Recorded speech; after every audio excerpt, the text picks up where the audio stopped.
There are two things I'd like to talk about next.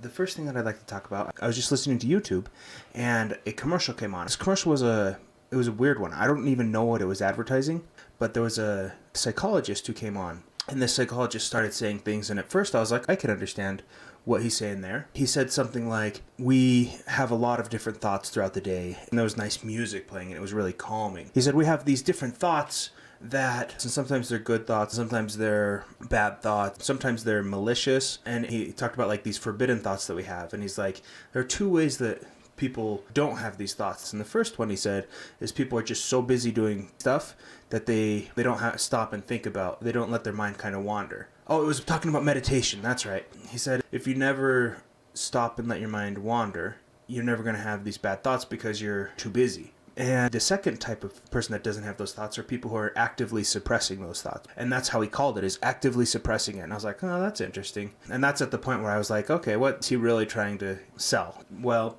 and the way that he said it was really telling. He said, I think it's because they're scared. So he invoked fear, saying, oh, you're scared that you're suppressing these thoughts. And then he said something a little belittling, like, oh, because they're afraid of what they'll do, or they're afraid of how they'll act them out, or whatever. And then he encouraged people to embrace their thoughts. And he's like, oh, your thoughts don't define you. Don't think that your thoughts define you. And he was making a disconnect between what you think and who you are. And he was separating those two things. Now, you have to be careful in psychology, because a lot of the roles of the psychologist have been taken to try and fill the need of what people have lost from not going to visit a priest, or going to visit a bishop, or going to visit somebody who they would talk to that would lead them spiritually. But a lot of the purpose of psychology is to make justifications for bad behavior, and to say, okay, you are feeling these bad emotions, and they purposely don't relate these bad actions to these bad emotions. They say, oh, and they find reasons for these bad emotions, and so that they can neatly put them in a little box and help you identify them so that you can ignore them. But yet you don't get the keep the commandment side of things that result in happiness, that make those bad feelings go away. I hope it's also obvious that that's going to be dependent on the psychologist, but it's something to think about. Anyways, that's a side tangent. What this guy was talking about was how your thoughts don't define you. And I was like, okay, this guy he's peddling some bad stuff. He's peddling some bad stuff. And it was sad to say that, because the music was so calming, and it was so nice, and his voice was so soothing. And you need to remember that your thoughts don't, whatever. And it was just, it was something that it was pleasant to listen to, but it was poison. It was poison for your mind. Because here's the thing. We can't control our thoughts always. We can't control our thoughts 100% of the time. That's just, we can't. But when a bad thought comes into your mind, when a bad thought comes to stick around, you get to choose whether you entertain that thought. You get to choose whether you invite that thought in to sit down and eat with your family, and to stick around, and to tag along with you when you go to work.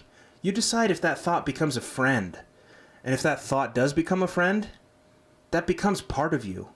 The whole saying, I think, therefore I am, yeah, that's one of those things that there's some deep truths in that. When the scriptures teach how God made everything spiritually before he made it physically. And our thoughts are that process on a mortal scale. Our thoughts are when we make something spiritually before we can actually do it physically. When we think something, it prepares the way, and it prepares ourselves to do something. No, that doesn't mean that you're going to do every bad thought that you have. But if you let those bad thoughts stick around, you become desensitized to them, and it slowly prepares you to act upon them. That's one of the reasons why pornography is so poisonous. There was a post today that Owen Benjamin posted that I loved. He mentioned the eyes are the windows to the soul. That's an old saying. The eyes are the windows to the soul. And it's usually interpreted when you look at somebody in the eye and you talk to them in the eye, you get a feeling for who they are. You get a feeling for what's in their heart, and you can see a little bit. And I think that's a good interpretation. There's truth there. There's truth that you can see. But the perspective that he brought to it was, what if it's not just that? What if it's when you can see evil, when you can see pornography, when you can see lies, and they just are in front of you and you don't avoid them? That's a ticket into putting that evil in your heart, putting that evil in your soul. The eyes connect your soul. And so when you take your eyes and you look at something, just as Lot's wife did, and she looked at the city, and she became salt because she was told to leave. When you look where you're not supposed to be looking, that takes your soul and it turns it away from where you should be. And it's just one of those things that you have to be careful of people who try to peddle you or try to tell you something that is not that. Because Satan always mixes a little bit of truth, like that guy that did, with the calming voice and the beautiful music. He really told some really nice things at the beginning, and it was really good. But it was garbage because he was trying to lull you into a sense of listening before he filled you full of lies. And it was just one of those things. And it was a commercial from YouTube, and I don't even know what the commercial was for. Some meditation, maybe it was an app, maybe it was something, I don't know. But it was just, to me, it was so stark how it was trying to manipulate people, and it made me a little sad to think that some people are going to think that. Now, one other thing I would like to mention about meditation, pondering and meditating about the scriptures, about God, about life, those things are good, but that does not replace prayer. You need to hit your knees and pray as well, because the evil one, Satan, does not teach a man to pray. He always finds ways to distract us from prayer. I'm not saying meditation is bad, but I am saying it is not the same thing as prayer. And if we think it is, and we think, oh, I'm being spiritual in a spiritual sense, I'm in tune with my spirit, and we're replacing our speaking with God through prayer, that's dangerous territory, and that's scary territory, because it's a way that Satan can cut the line that we have, that connection that we have with God. And that's what he's always trying to do. The second thing I wanted to talk about was something that came up when I was talking to my daughters. So I was trying to, one of the struggles, and if you have any suggestions on how to do this, please let me know, because I'm still trying to figure it out. But one of the things I'm trying to figure out on how to do with kids is I'm trying to find how to teach them to be grateful. How can you open somebody's eyes to a perspective where they are grateful? It's not an easy thing to do, especially when you have everything you need. So my kids, I was explaining to them how their needs are met, and they don't see, it's hard to realize that and to be grateful for that until you don't have needs met, until you go hungry, until you go cold, until you go without good clothes and without good shoes. Until you go without, it's hard to realize how nice it is to have. And that's one of those things that's very important. And as a father, I want to provide everything that my kids need. I want to give them everything that they might ever need. But if I give them everything, I'm doing them a disservice. I'm doing them a disservice in realizing what blessings they have. And I'm still trying to figure out a good way to approach it and a good way to teach it. One of the things that I absolutely love about my wife and her spirit and her attitude is that she comes from a home that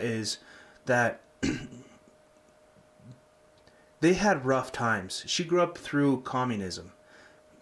It fell when she was about 2 or 3. She grew up through a country that felt the effects of communism for 50 years. She has a deep appreciation for everything. I had never thought of being on a bus and eating food and having somebody who's starving watching me. I hadn't thought of that. She's very, very sensitive to that type of thing. When you go without, you gain a sense of gratitude, but also there's almost a reverence for people who are for generosity. My wife's one of the most generous people I know. She doesn't mind trying to help people. Like that sounds really silly to say, but it's such a beautiful thing to see someone who really appreciates the things that they have so much, but yet has no problem sharing what she has with others. No problem at all. And there's a beauty in there that it's just beautiful. Oh boy.